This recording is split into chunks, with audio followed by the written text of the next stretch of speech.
We're back out here once again, and today we're talking about how one small change when you're fishing cold water in the winter can make all the difference, and you can go from not catching any fish to having a really great day. What is it? Stick around, we're going to talk all about it. They're going nuts, and so am I.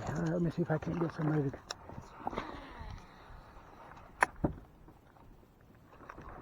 Got him. Oh, he feels good. Oh,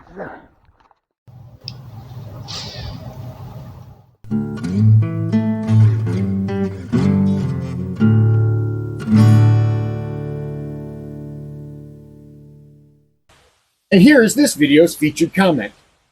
Congratulations! If you would like to have a chance to have your comment featured in an upcoming video, all you've got to do is leave a comment. And now, on with the video. Welcome back to Lowbrow Fishing. And in the last video, I mentioned that it was supposed to get very cold here in South Mississippi. And that has certainly turned out to be the case. It's in the 40s right now, and we're supposed to be in the upper 20s overnight for the next few days. For us, that is downright frigid, and the bass don't like it. It changes how they set up, and it changes how they behave.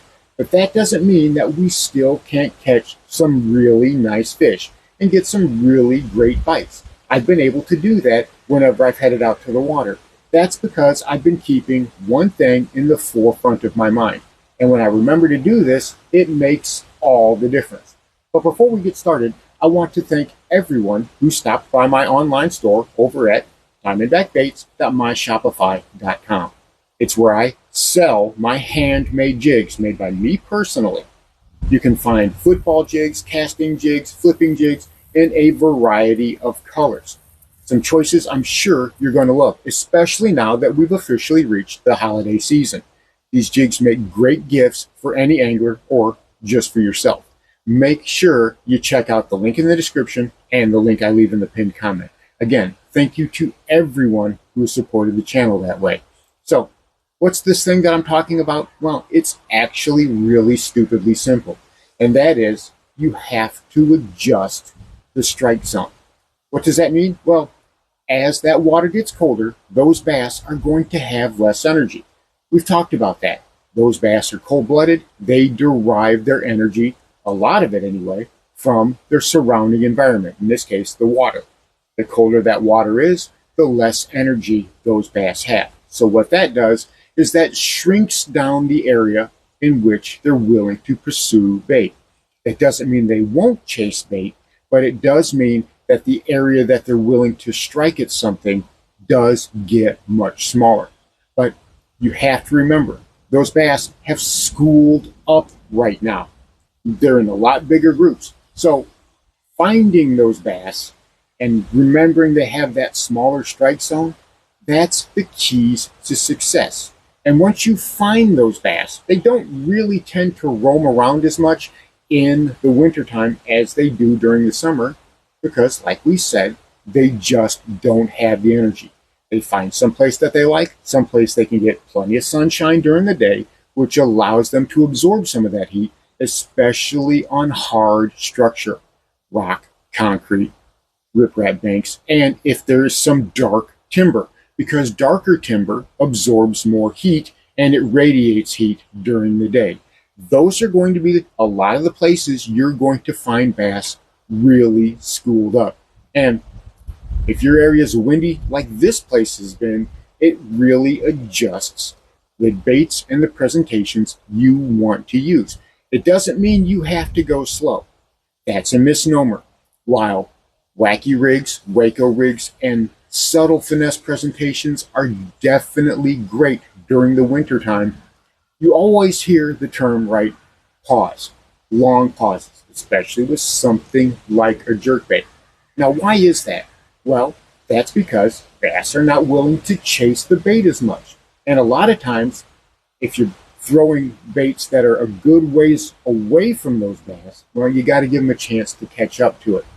But if you can put it right in their area, right in that strike zone, then a lot of times, and this is the case that I've had every single time I've been out to the water, you're going to get immediate strikes.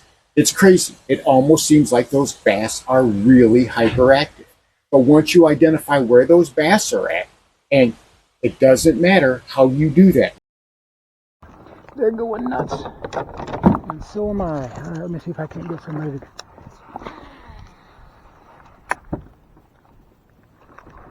Got him. Oh, he feels good.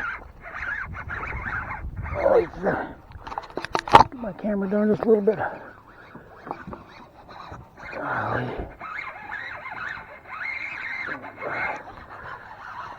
Oh my God. He's not a tank, but he sure felt good. Oh, he's a look at that butterball. Look at that guy. He wasn't going nowhere.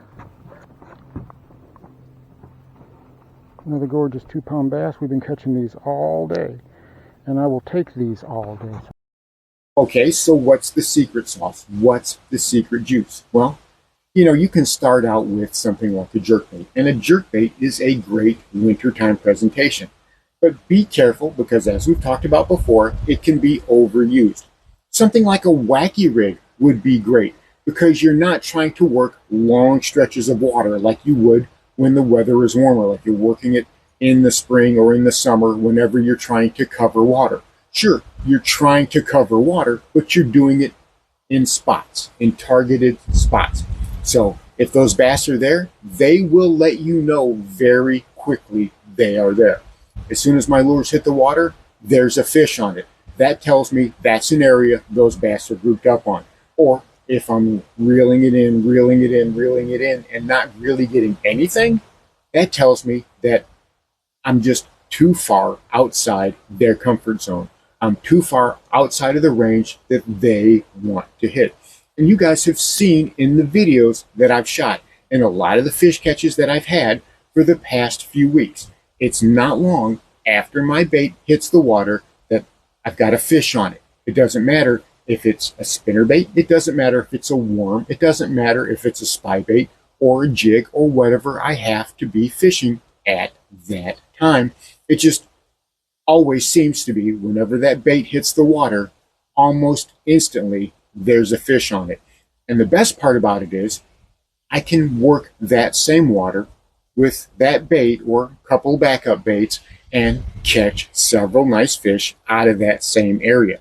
Because, like we've talked about, 90% of your fishery is dead water right now.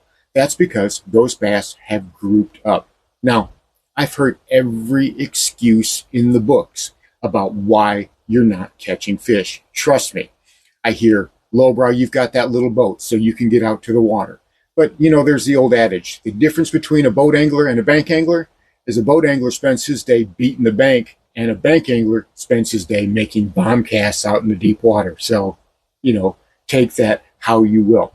I found a lot of bass right up next to the bank. And I hear excuses about, well, I don't want to move from my spot, or I can't move from my spot because I don't have the ability to. Well, you got 2 feet, don't you? You've got a means to get around, don't you? And full disclosure, there are several of my viewers who are wheelchair bound. And for them, going from spot to spot is truly more difficult. But as long as your 2 feet are working, well, you can move around the lake. You can walk around the lake and you can find different spots. And you say, well, lowbrow, you're fishing in South Mississippi. The water's completely different. I'm fishing for bass. You're fishing for bass. We're both fishing for bass. We're fishing for black bass. Smallmouth, largemouth, spotted bass, what have you. So these are going to apply to your fishery. The water gets cold, bass want to be warm. They're going to group up. Most of your lake is going to be empty, so look for those hard places of structure like we talked about. And trust me, you will find and catch plenty of bass when you do that. You just need to keep those things in mind. Like I said, reduce the size of that strike zone. Realize those bass are not going to go that far outside of their reach. I've said it before. I will make a cast 15 feet from one spot and then 15 feet over, and I'll get bites here, but not just a little bit over here. And I'll get repeated. I'll get several bites in that one small area. because that's where those bass are. I move over again and cast a little bit over, nothing, because those bass are not willing to go as far. When we talk about pausing a jerkbait, right? You pause it for 10 or 15 seconds, not because the bass are sitting there looking at it. Sometimes they are, but most of the time it's because the bass want to come in slowly to investigate. They're not going to get any hurry because they don't have the energy to get into a hurry. No wasted motion during the wintertime. That is critical. They still want to eat, but they don't want to burn the energy to do it. So keep that in mind. Adjust your presentations accordingly. Sure, you can still fish a square bill. You can still fish a lipless crankbait. You can still fish moving baits just fine. And I know guys who fish square bills all year long and have great success in the winter as well as in the spring and in the summer. So that part is relative. If the bass are willing to bite it, they're going to bite it. You just need to put it in a position to make it easy for them. And that's what it boils down to. Make it easy for the bass. You have the tools and you have the ability. So you control your outcome on the water, right? If you get skunked, it's because not the bass fault. It's not the bass's fault at all if you get skunked. It's because we needed to adjust what we were doing on the water. We needed to change what we were doing, whether it's the lure we're using, whether it's when we're fishing, or whether it's where and how we're fishing. So you keep those things in mind. I'm telling you, all winter long, you will be able to catch some really nice bass. So there you have it. Some simple tricks and adjustments you can do right now that cost you nothing. And these adjustments are crucial to being able to catching bass whenever the water's cold. You start figuring it out, you start putting more bass in the boat, and you start having a lot better days on the water. Thanks for watching Lowbrow Fishing. We'll catch you in the next one.